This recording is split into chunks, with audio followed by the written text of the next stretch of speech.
Well folks, how are yous? Welcome back to the workshop, to another episode of My Machine is Broken, can you please fix it?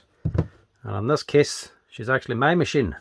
This is actually a Makita drill I bought on eBay for dirt cheap. Dirt cheap because it's faulty. It is actually broken. It's not an old stock new machine. This is a used Makita drill that has actually failed and it's been sold for spares repair. So gotta see if we can fix this here thing up. Now, I don't think this is going to be a cheap fix. Going by the description on the ad, I would say this one has a motor problem. But we're not going to know until we actually get on here and find out. So let's see what we can do with it. It is actually a Makita SDS Plus drill. This is the HR3210FCT. Now, it's a 110 volt machine because you don't really get a choice when you're putting on a bed. 240 would have been better for me, but I'll take 110, no problem. Now, the description did say it has got a motor problem, so I would imagine it's going to be burnt out. Don't think I'll be lucky enough to get away with just a set of brushes in this thing. It'd be great if it did, but I think it's going to be more than a lead and a set of brushes in this thing. Generally, these here, they're going to get a lot of heavy work. It's a heavy duty SDS Plus drill. Boys don't buy these for light duty work. Generally, they're doing a lot of heavy duty stuff. So if they've been ran all day long, boring big holes into concrete for long periods of time, generally it can cook the motor. So we'll see if that's the problem here or not. Now, it's not to say it hasn't done much work. It's actually a 2008 machine, so it is 16 years old. So we'll actually see what the problem is here now. We'll find it awfully quick if we actually plug it on and switch it on. We'll know straight away if it's a motor problem, which it is. Yeah, definitely a motor problem. She's cooked. Right. Half the battle is knowing the problem.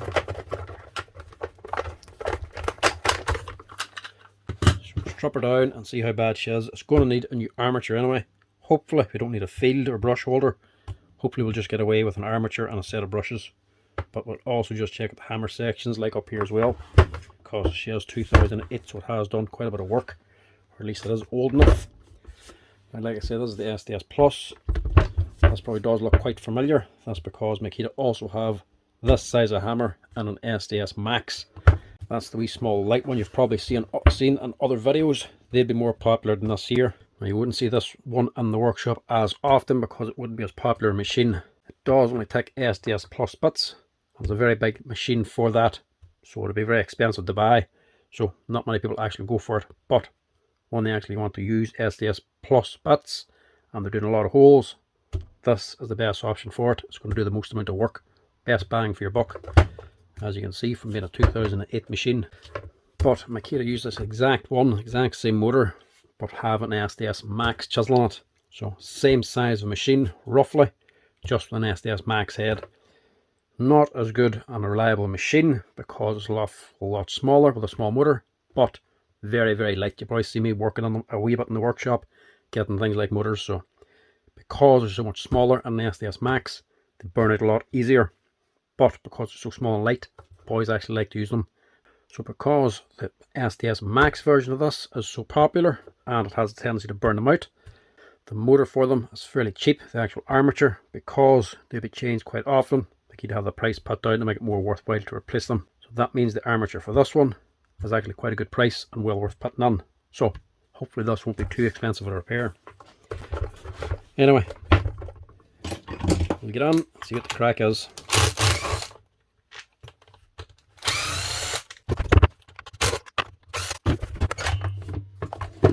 Same setup as most Makitas.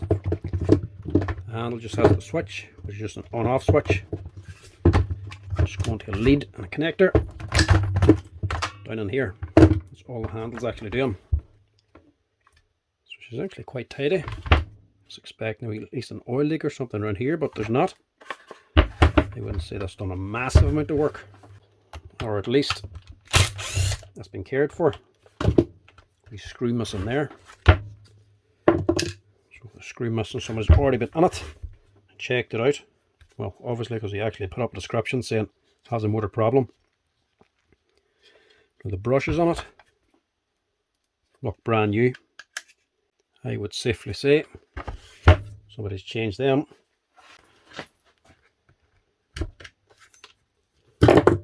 They've installed. They're brand new, but they're still burnt. So they've tried changing the brushes. Yeah, they're brand new. You actually still see the lines on them. Brand new ones have wee ridges around here. They helped them bed on. So they're brand spanking new. They've only just been switched on basically. So he's burnt it out. He's tried a new set of brushes. Still doing the same thing. So he sold it as spares repair. Suits me grand.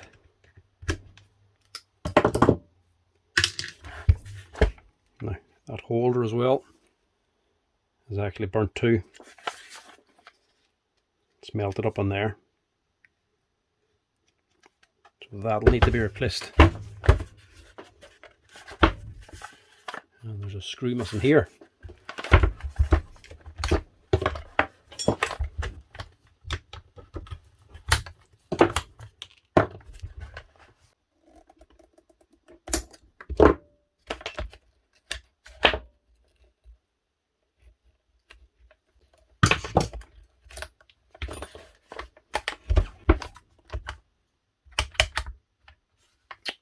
Oh, for God's sake.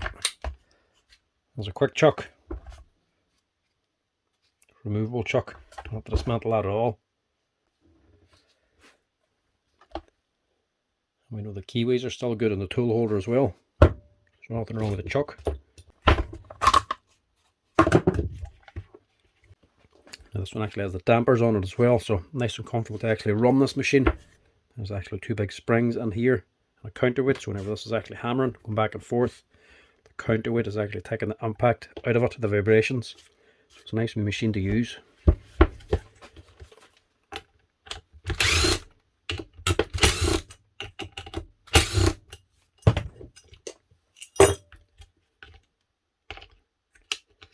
Actually, just leave that on.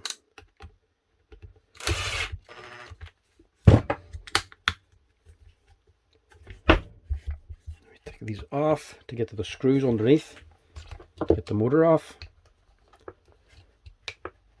Take these off. They're just two wee plastic pins. These wee white boys, and they're pushing against the spring inside.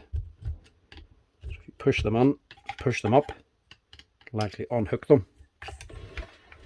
So then you can just prise them up then.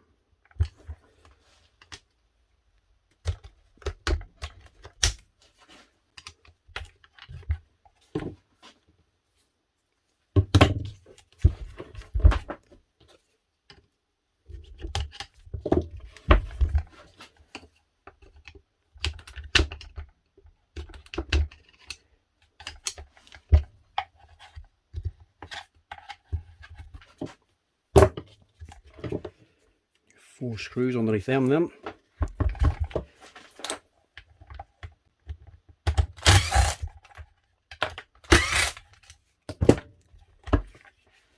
It's actually in quite good condition actually.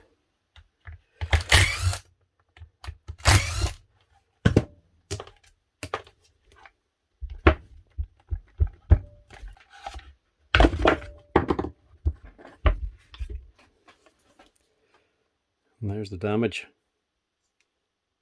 One blown armature. She's well cooked actually. Segment's all raised up. Cooked down there. And blown out there as well. So that's totally gone. Actually a little dry looking inside too. Might do something with that. So I have to press that out. I want to know what the field is like. It's actually in pretty good condition. That's not cooked at all. And also importantly, the housing looks okay too. But this here is gone.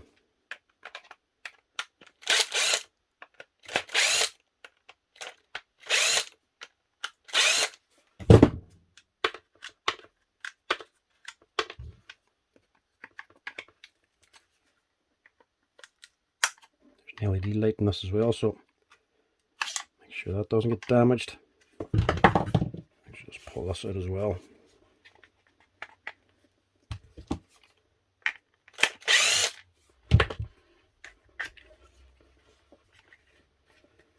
Another screw up here.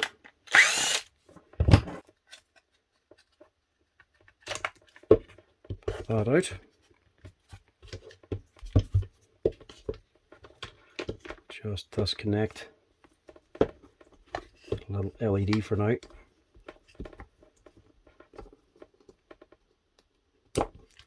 It's just tucked in behind here, the live wire.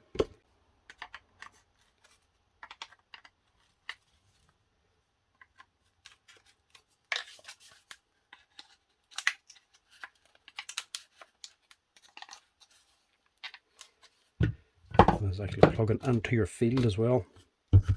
4 connectors that actually go down onto the field down in here. So just be careful when you're prying it up. Don't just pry it up on one side. Prise up bit by bit. I'll get 2 screwdrivers and prise it up straight. Doesn't look too bad. Actually just the brush holders that's melted. So hasn't done any damage to the field or to the housing, just to the actual brush holder itself. So we just have to replace that. Might even have a second hand one of them lying around. That'll do as well. Apart from that, that should be okay. So all I need is actually an armature, a set of brushes, and a brush ring. So I could just stick them in and get this up and running again for cheap, no problem. But since we're already this far in, may as well just drop it down the rest of the way and do a service on it as well, or at least a mini service. Get on and actually change the O-rings on the piston and the striker. Probably just change out the grease too. Don't think it's actually burnt or worn out the grease, but it does look a little bit dry in there. So if it's dry here, could be dry up in here. So we'll just do a complete strip on this thing and clean it out completely.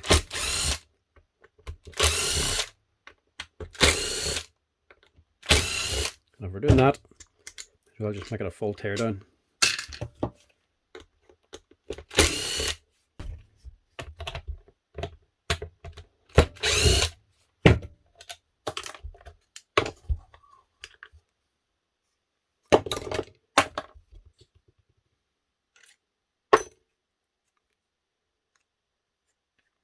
Yeah, it's not gone, but it's not great.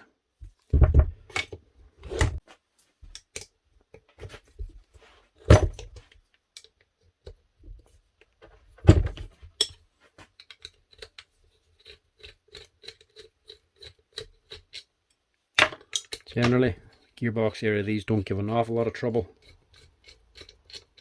When they're going 16 years old, could just need a little bit of TLC.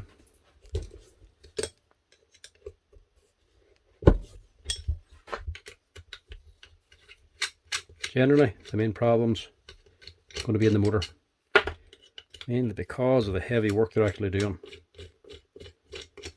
These things are rarely cared for. So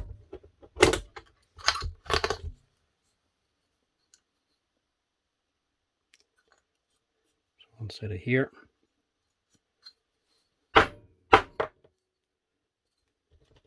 Actually a steel ring, fluoride ring, another steel ring on top of it. Here is your hammer section. Bolt like one of the last ones we done. Bolt very similar to some of the other Makita hammers. With the whole assembly up on here, all held on by the little O-ring at the top. Strip that all down as well. Clean everything out. Now the O-ring on the actual hammer itself doesn't look too bad, but it's actually got no compression at all, so it's just as well we stripped it down. That was never going to give a proper hammer when it was rebuilt. Shouldn't be that loose.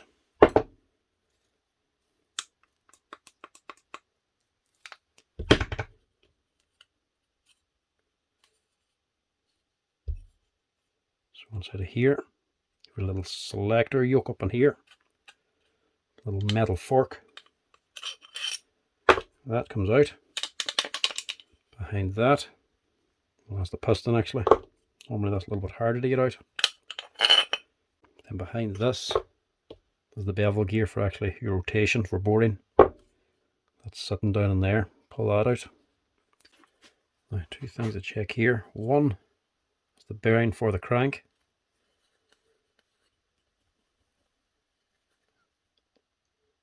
Seems alright. A little bit of up and down play, but there's no sidewards play. The other thing is the actual gear for the crank as well. Make sure it ain't worn or damaged. These can sometimes wear with a lot of use, actual wear in to the old gear, the armature, which means if you put on a new armature, it won't mesh correctly with this one. It'll actually cause the new motor to spark. So make sure that's not worn. You'll know if you rub your finger against it, up and down against the actual gear teeth. If you feel a step or a shoulder, it's worn out, or at least worn in. This one actually seems fine. So this is actually controlled by these here two plastic gears. So to turn your rotation off, it's controlled by this little arm here. If you change or move your knob, which is connected to this little pin on the end of it, sits inside of here. So if you turn that, it moves this arm up and down, which actually disengages and engages your rotary mode. If you keep turning it, then it also turns this little plastic knob here, which is on a shaft and a bevel, which also turns this plastic gear here, which has a little plastic foot coming out onto this here. So if it comes out and moves down, it actually disengages this here gear, allowing the motor to run without moving the crank. Then if you turn it again, it engages it again, switching on the crank. We will just strip this down. So take it apart. It's actually fairly simple. All I have to do is remove one O-ring up here. This is actually holding everything together. Metal gear, plastic sleeve, two springs, big and a small one, big metal washer, another metal ring, and your plastic sleeve then for something in the bottom. That's holding on this here assembly here, which is actually your striker bolt.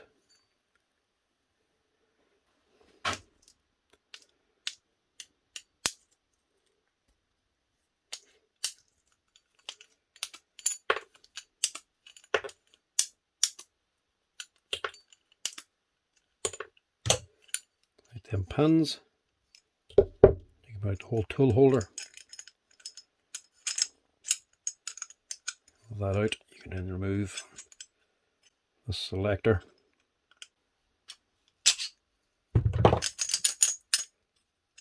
Metal bushed or rubber gear down here, metal ring this side, and a rubber damper on the other side.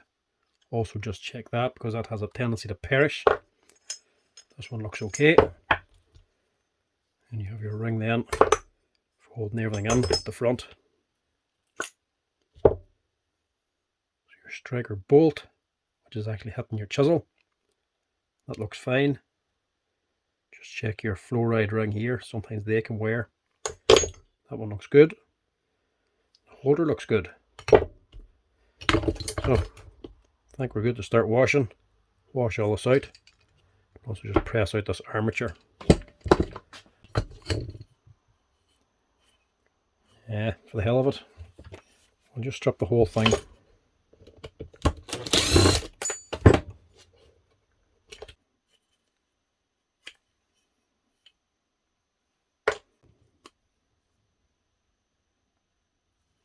Bone's pretty clean. Push that plastic gear up.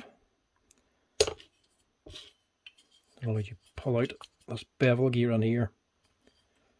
That's what's actually engaging your rotary mode. That's the little lever that's actually lifting it up and down.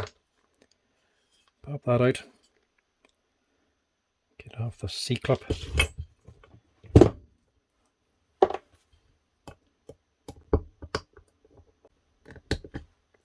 Prise that up. Drive gear. Washers attached to it. There's the lever that plastic arm is resting on. Spring. 2 keyways.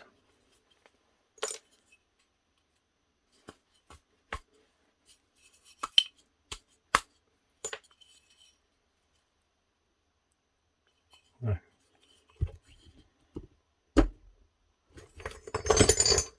bearing should press out.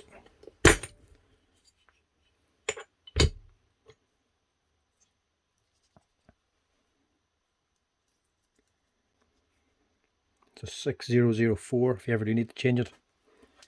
Keep that, just give it a wee clean. That's everything inside the whole head. The only little thing in is the little dampers. Open them, push them in, just twist them. That's what's actually inside. Brass weight, 2 big springs. And the actual wee holders in.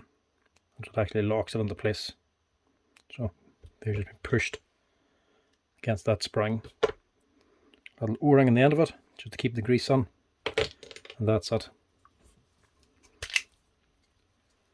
We'll clean them out as well, just in case there's any old contaminated grease on there. Shouldn't be too bad though.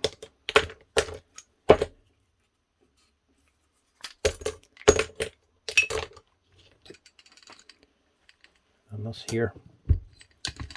Just here it does a clutch.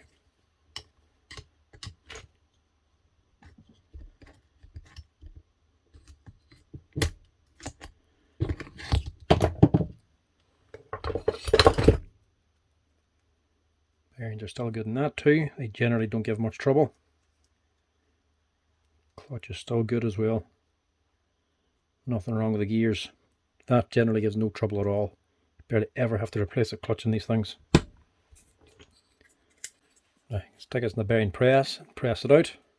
But it's blowing anyway, so it doesn't matter if we damage the gears in the end of it. So I'm actually just going to tap it out.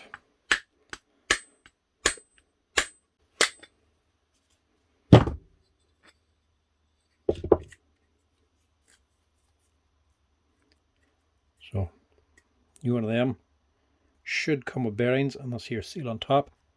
But if we don't, we can reuse the seal. But we wouldn't reuse the old bearings, we'll replace them if we have to. But I think they come with the new one.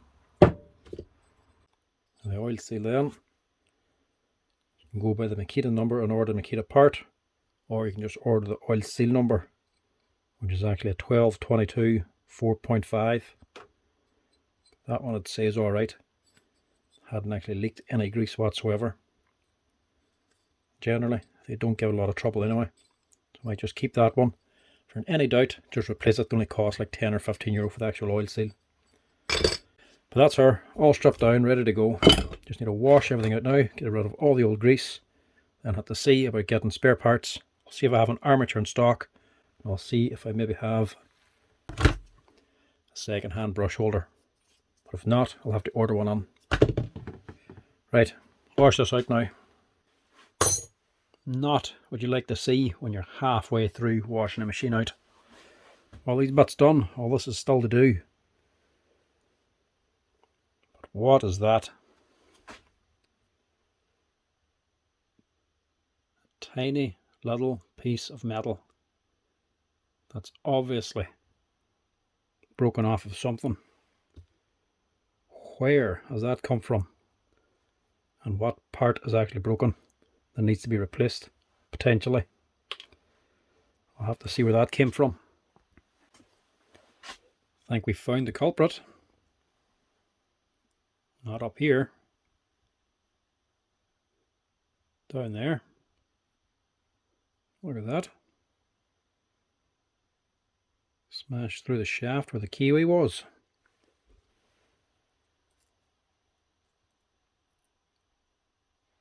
Wonder how it managed that. Did I take a slap? Or is that a manufacturing fault? Either way, might have to replace that. Might be replacing that bearing now after all anyway. See if you can get one of them too. This is actually the older 3540C. Basically the exact same machine, just an SDS Plus, but some of the parts are the exact same, including the crank. This one's still intact, so we'll use that instead. So let's see what I have in stock for this. So an armature is the main thing we need. That's part number here. So I have one in stock. These are all Makita armatures and fields. I have one of them. Should be somewhere up here. I can see it.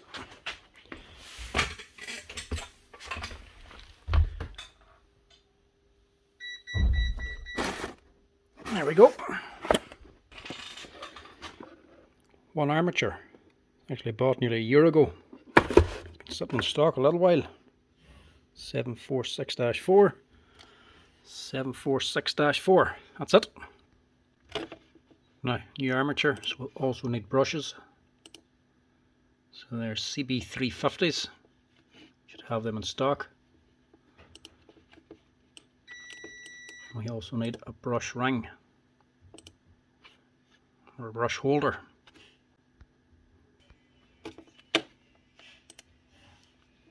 I don't have that in stock. Right, so we might have to see if we can get a second hand one of those. As well as that, I'll be stripping this down, so replace these two O-rings. It's part number here. I think that should do us. Maybe bearings, we'll get two of them as well. So a 6001, and that should be a 608 for the bottom. The only other thing now is grease. I should have the actual Makita grease.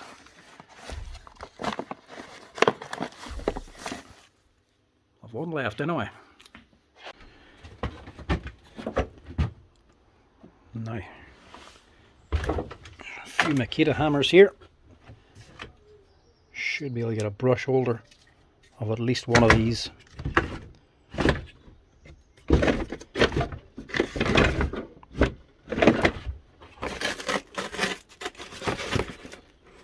Right, that's her.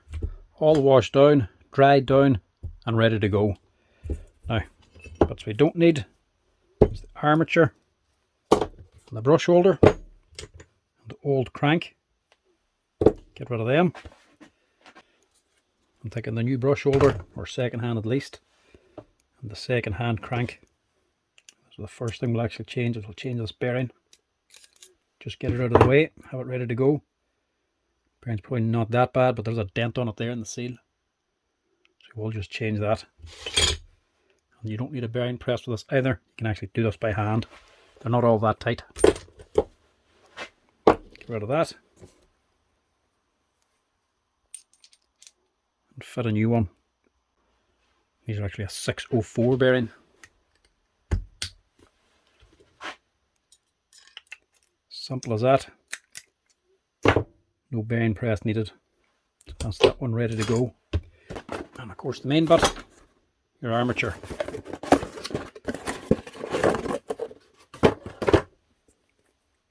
Comes with the oil seal or the sleeve fitted and your bearings. Nice quality NSK bearings fitted on it to it as well. And the other thing we're going to change is the two O-rings. That's the number there if you ever needing them. They're about 350 each. Probably don't need to change them, but may as well do it since we have the whole thing stripped apart. There's not much point in doing all this here and then not changing them two cheap O-rings. They're what's going to give you the actual hammer action. You may as well put good fresh ones in so that you know you're getting good proper compression. Not changing them would be a little bit like taking the engine out of a car and not changing the timing belt whilst you have it out. Just small things you just change when you have it sitting there ready, and it's easy. So change them. I'm going to use the actual Makita grease this time. Just for the wee small bits. A little bit of Bosch grease as well, because this is easier just to put around. The Makita stuff's just handy to put into the gearbox at the end. Now, when you have it all dismantled down this far, there's one thing you definitely can't say about Makitas, because they're definitely not a simple machine. They are quite complex. There's lots of bits and pieces to them, doing very precise jobs. That's generally why they're a little bit more expensive than like a Bosch or something. There isn't a lot of parts in a Bosch hammer compared to Makita when you actually strip it down like this here. This isn't even an SDS Max, this is just an SDS Plus hammer. Lots of bits and pieces to them, but once you actually know where they go and you break up the assemblies into different groups, it isn't all that difficult to put it back together again. Once you do it once or twice, it becomes fairly straightforward. So first off, we're just going to get the armature into place and into the motor section. I'm also not changing this seal here. There's actually nothing wrong with it, so we'll just go with that there one. You can change it, but it costs an extra €10 to do so.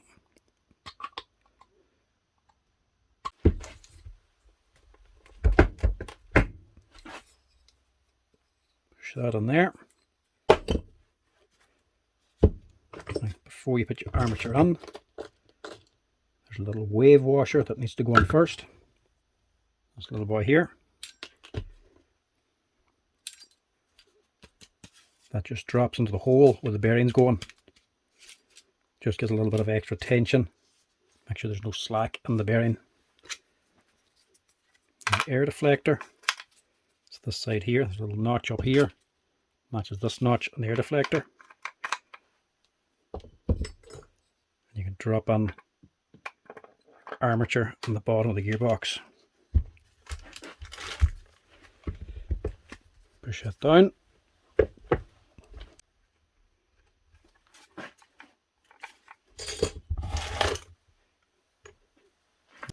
And you can fit the brush holder itself. Push that in.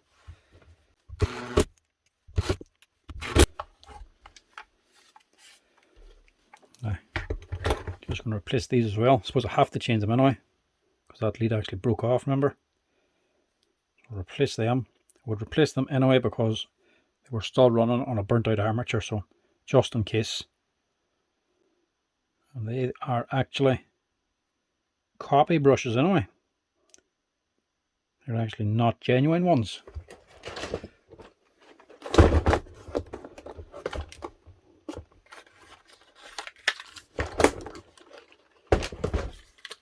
So these are the right Makita brushes, CB 350s.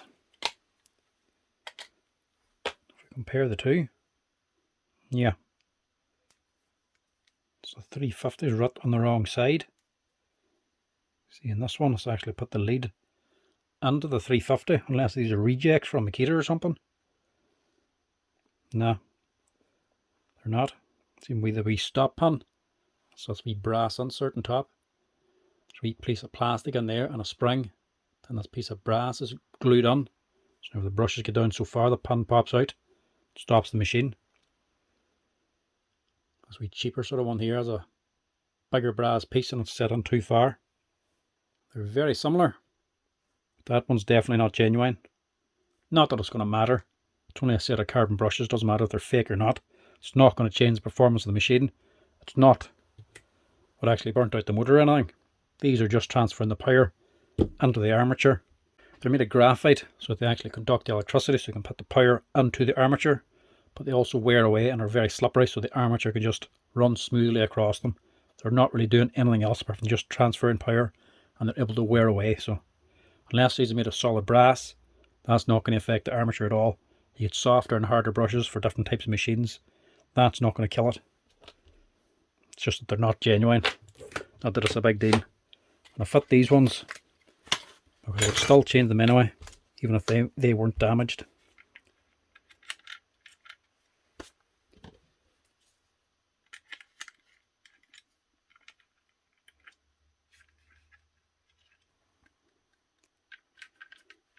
as well. I always liked with these machines, they're a good big long brush. Plenty of time in between actually changing them. So that's that bit. Next we're just going to get the O-rings fitted, have them ready.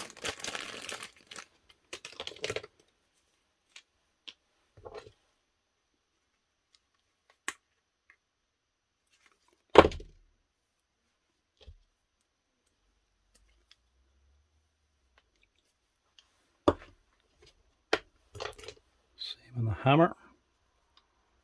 Two of the same O-rings, same number.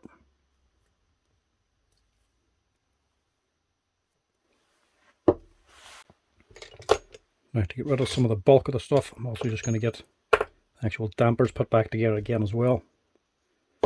Just to get them out of the way so it doesn't look as confusing. There's a lot of little parts to these, but they're not complicated. A little bit of grease the whole way through so they can actually move free.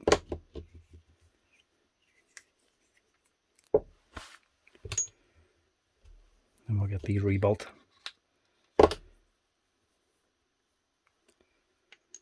That's on there. And there's a spring either side. That's the internals. The rest is just encasing this. Little white pieces, the actual seals for the top and bottom.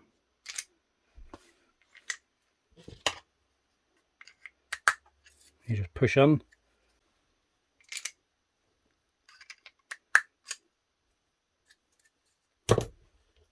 Inside here then. This is just sitting. Just get a little bit more grease on that, just because they do need a little bit. All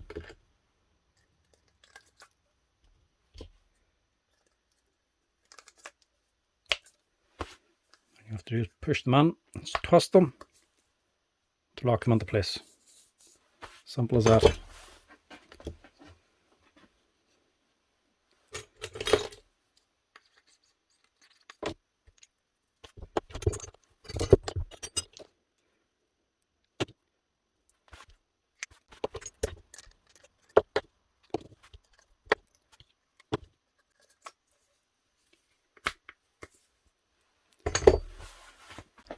Next, just get the crank in.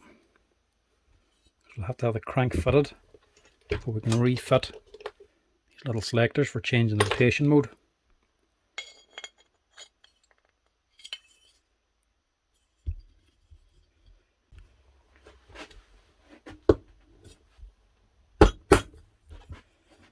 Drop that on.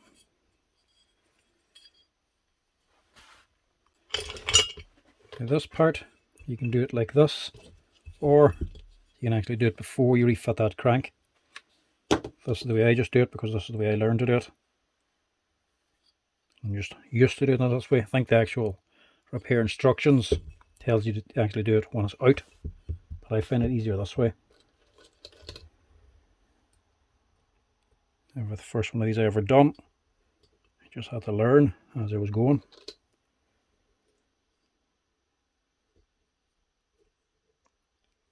Put in your two keyways first. Grease just helps lock them in. You're going to spring over the top of them. And then you've got your gear. This locks over the keyways. Over that is this top gear.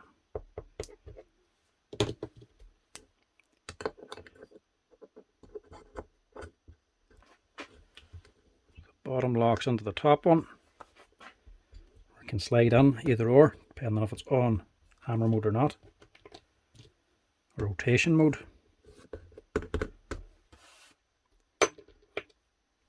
Now, got a bigger washer sits in there first.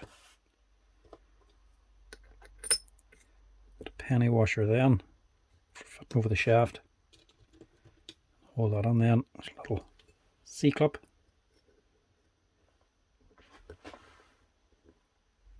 It holds it all together. And also this little C-clip. The jaws aren't straight. There's a little bevel to them. They're actually angled either side. Make sure the bevel is facing up the way. So the point of it's not down here. It'll make it very difficult to remove the next time. Try to have the bevel facing up.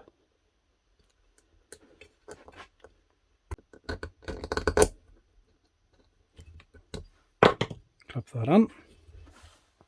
Now, with your crank and gear in, you can now refit these here plastic gears for actually selecting your rotation mode.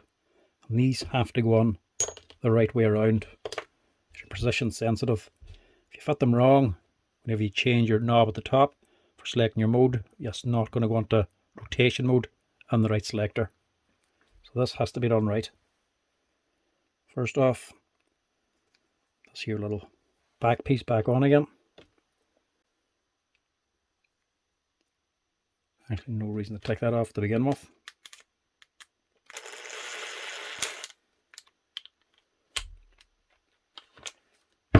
They're just held together. A little bit of grease on first. Now this strapping on like that there, so there's a little cutout goes over the top or clears this little steel pin. It has to go on like that. It can't go on any other way anyway. So now once past that pin, I can actually turn. But it has to be something like that to start. And then for this one here, there's a little cutout here on the bottom of it. It's a little half round. That has to be facing toward the back. So that goes on there.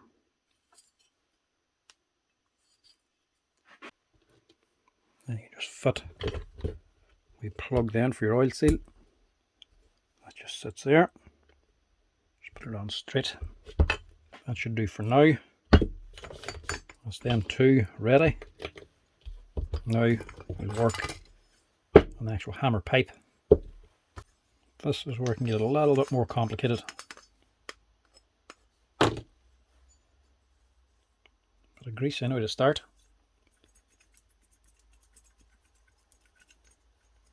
First thing, this little Slater plate goes on sideways,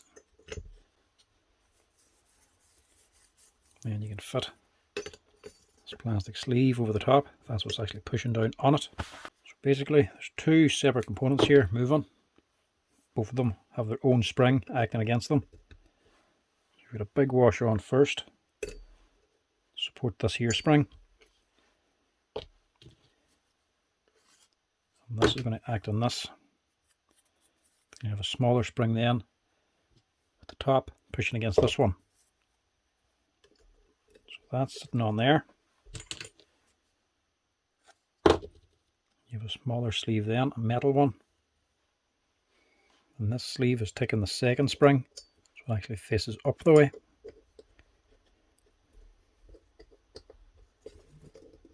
You should take him off first actually.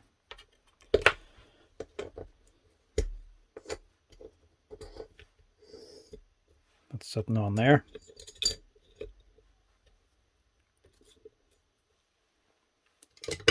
Over that then you have a second small spring.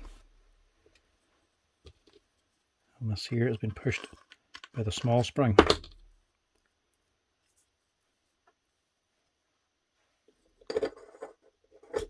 Just locking onto these sleeves, these keyways as well. So twist it to locate it.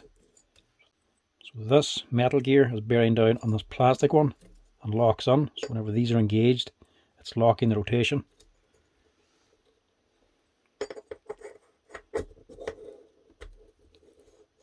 That sits on there.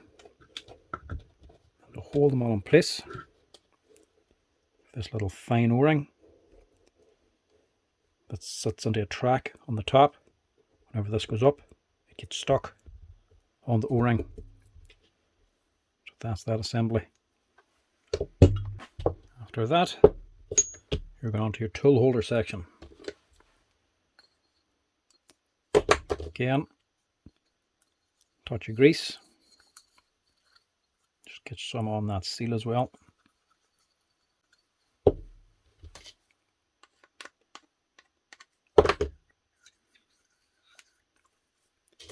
Don't get too much in these pans, but get a little bit on to help lock it on. Of course, on your striker bolt too. Get a good bit squeezed in there. So, disassemble. You have a steel ring first under the bottom. Then you have a flow ride ring. Or rubber, not even sure what it is actually. Then another steel one. They drop on there. Your hammer bolt then is fitting in this way. If you replace this here flow ride ring here, if it wears out you have to replace it. It is expensive, it costs about €20 or so. But they can be hard to get on, you have to stretch them a little bit to get it actually onto here. When you stretch them, they can be hard to get on here again. So if you've replaced that, take your time putting this in and actually tuck it in as you're going. But this is already fitted, so just slide straight in. So then, sliding on to your hammer pipe. The last thing it needs to go on is the steel ring here. This one here, the steel on one side and rubber on the other side. The rubber side faces the slider, so it's not that way, it's this way. You can actually see where the wear pattern is, where the chamfer is sitting against the hammer bolt here. That's fitting that way. The rubber should be pushing against this. That slides in there.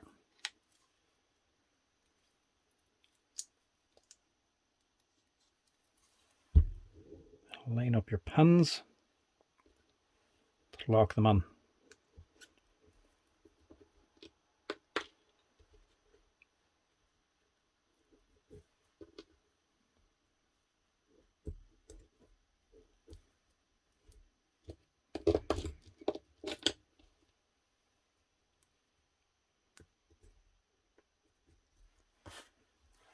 And this can all drop into there then whenever it's actually ready. But for now, we'll leave that out. Actually, we'll just pull these out as well.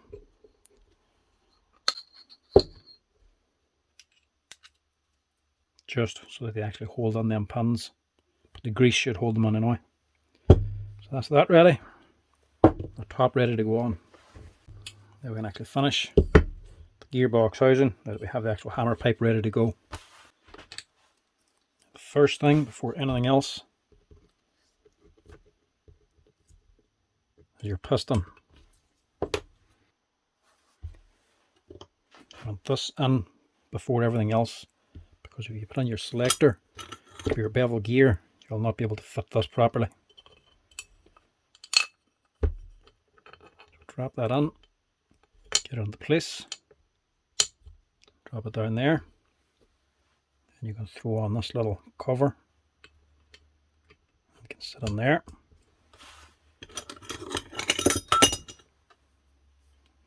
And your change fork or your yoke. Grease on that. I'll actually just get some on that bronze bush too. Push that all the way through.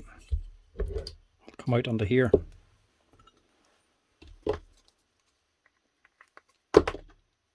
Now you can fit this gear. Plenty of grease on it.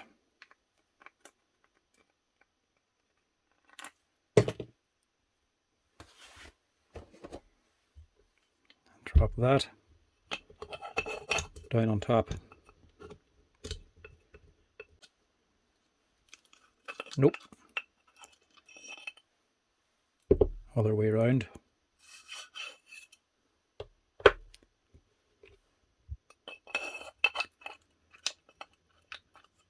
Bevel gear goes on first.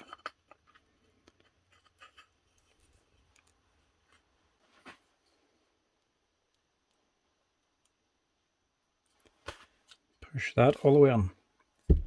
Then your yoke. Because the yoke's actually pushing against this here. Once that's on, then you can fit your clutch. If you fit your clutch first, you'll not get that bevel gear on.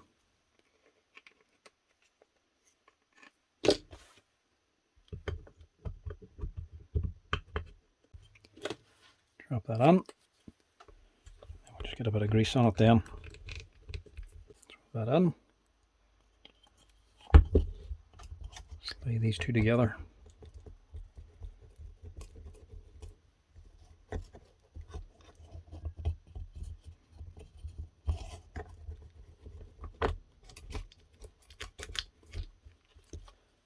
And slides on. Your top half goes over the top.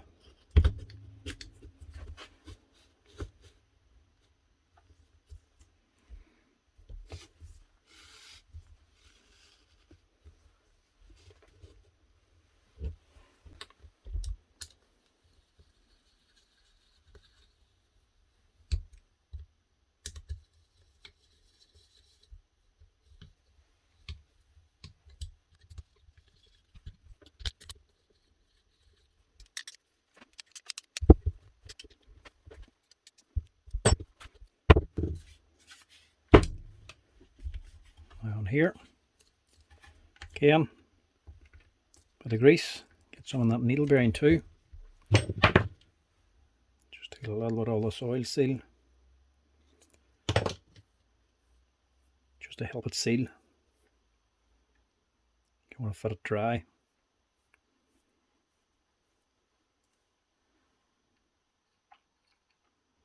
As well, if you're thinking that wasn't good enough, you could also put a bit of gasket seal, instant gasket, on there first, before that seal.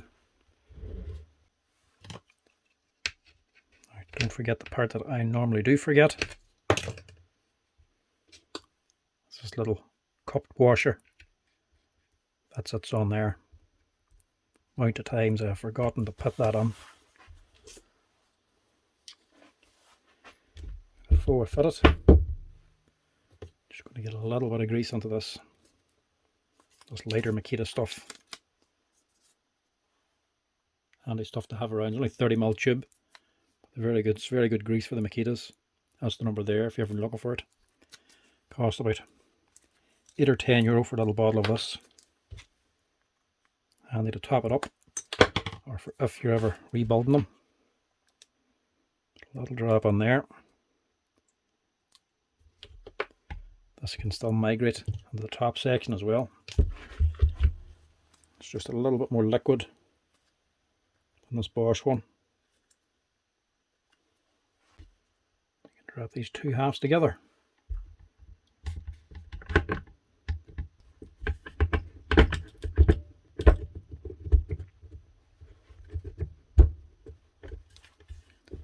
Might be a little bit tight because you put grease inside that needle bearing.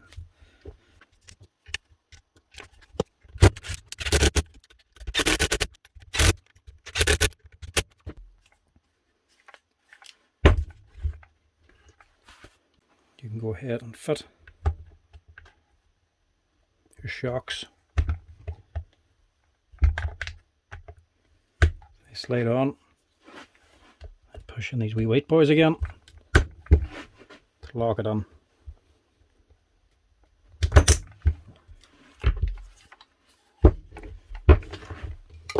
Same on this side.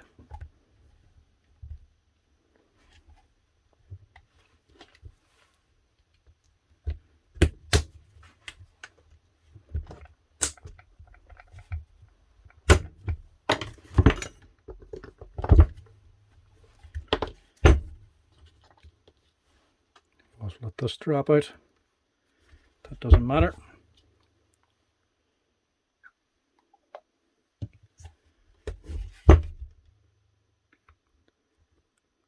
That'll be greasily help hold it on. Now just get the change lever ready before we put the top cap on. So this again has been the right position for this to work. But luckily everything actually only goes together one way. So generally we take these apart, you leave this together and you leave it pointing to rotary mode. So it makes it easier to reassemble this. But if you take it apart, it doesn't really matter. It can only go on like that because this is big. There's only one big hole for it to go into. So that's your change lever and gear assembly, and that's what has to line up with this white gear on here. So a little O-ring on top of there. Just make sure you're fitting it to the right side. That gear slides in there then. Then you can put on your handle. Actual top cover just sits over the top of it anyway, so that's not going to interfere. And it's just a screw to hold those two together.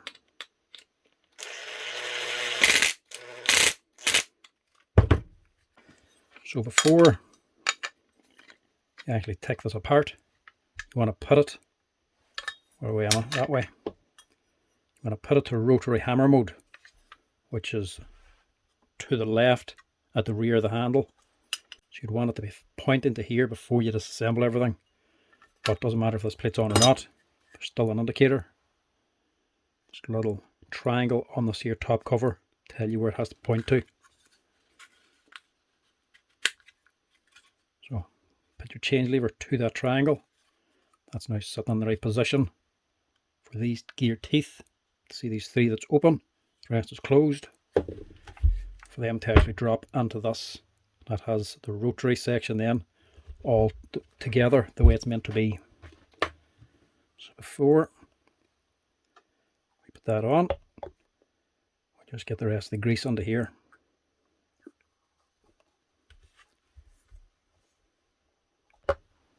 Now I also have Bosch grease in this, so I'm not bothered with getting the whole thing in. Now your seal, big thick seal, sits on top. Before you put on your top cover, put on this here plate. That drops into the yoke on the inside. There's two little pins on either side. As this pin actually goes into this hole, that's what moves the wee selector. Put that on first. This all the way back. And drop on your top cover. Screw that down.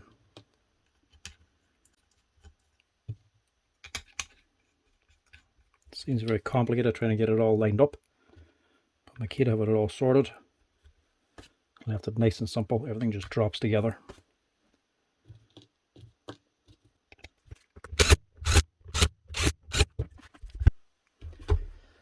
And this is generally the point where you sit back and realise you made a boo-boo, made a mistake. It's always when you have the grease on. Actual hammer needs to be on it. It's not going to do much hitting without that.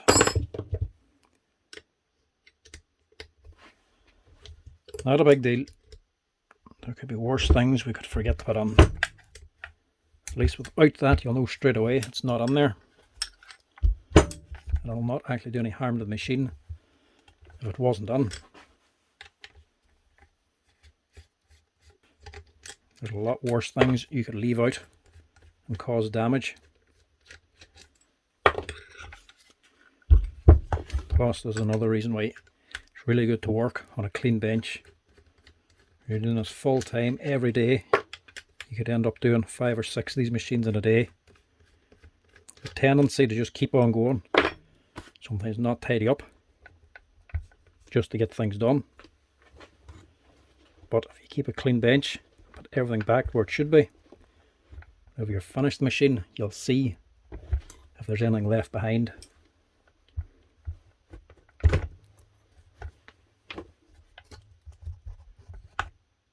pull that out again. Just get the last of this grease on here.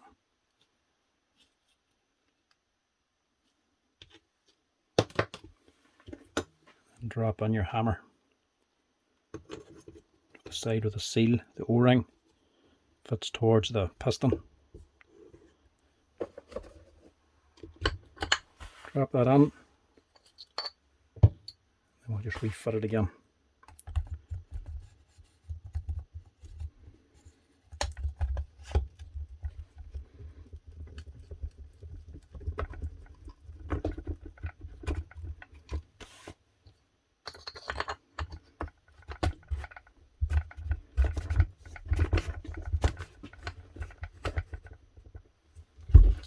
No big deal.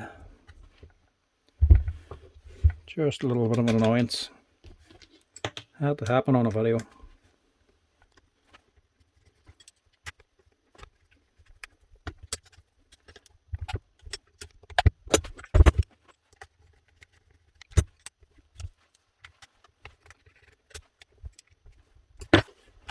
Now we can start making it look like a machine again. Get some of the covers on.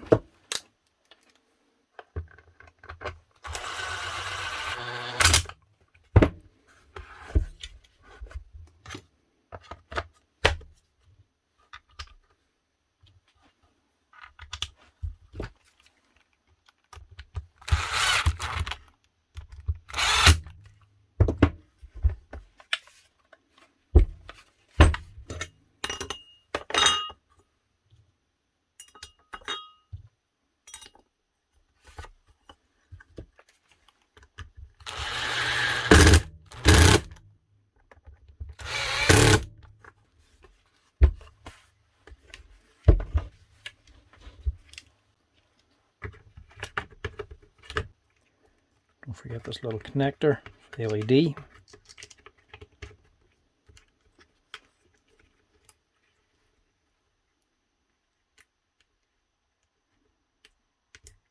They click together. Drop in behind the wire, the lead going on. Tucks in there. The excess can just drop down on there.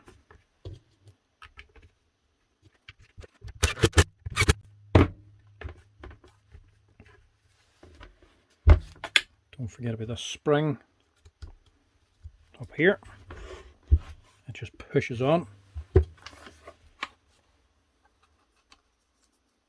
Connect up your switch. Drop on the handle.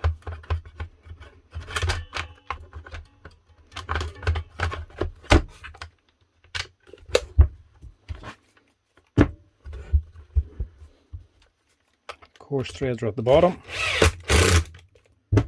The fine threads are going to have the hammer body up here, the aluminium casing.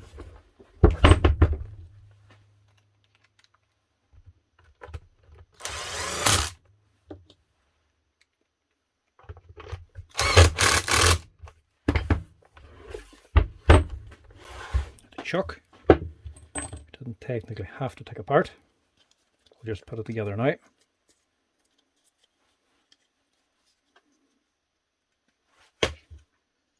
Grease on for that steel ball.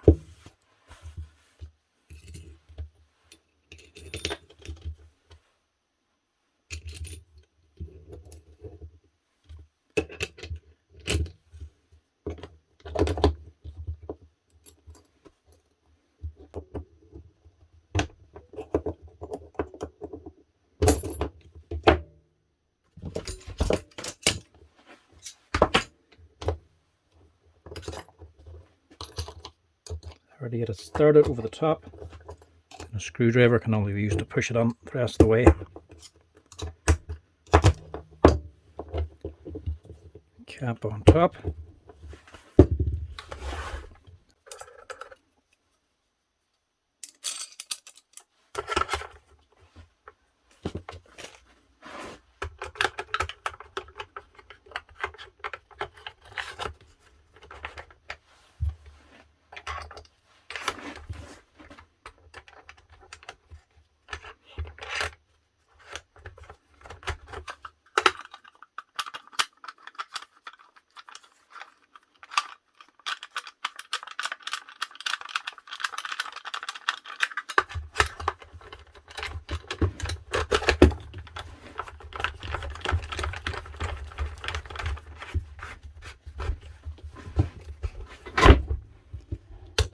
chuck.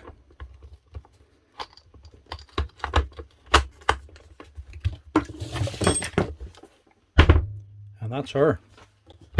One Makita HR3210 FCT with a new armature and brushes, a new bearing on the crank, a second-hand crank, and a second-hand brush holder down here. And that should get her up and running again. Now, moment of truth. Power is on. What does she run like?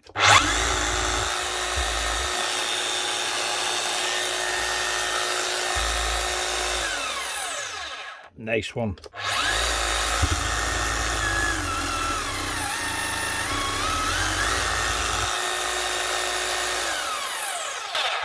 Like a brand new machine. Now all we want to know is, what does she actually hammer like?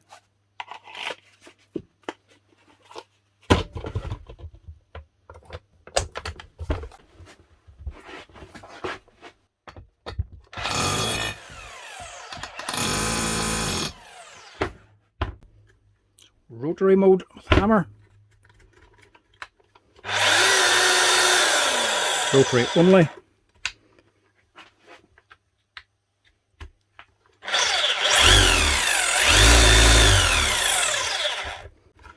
So you've got hammer mode where you can rotate the chisel by hand. In case you're using an actual flat chisel, you want to change the position of it. And you've got normal hammer mode where the chisel's locked.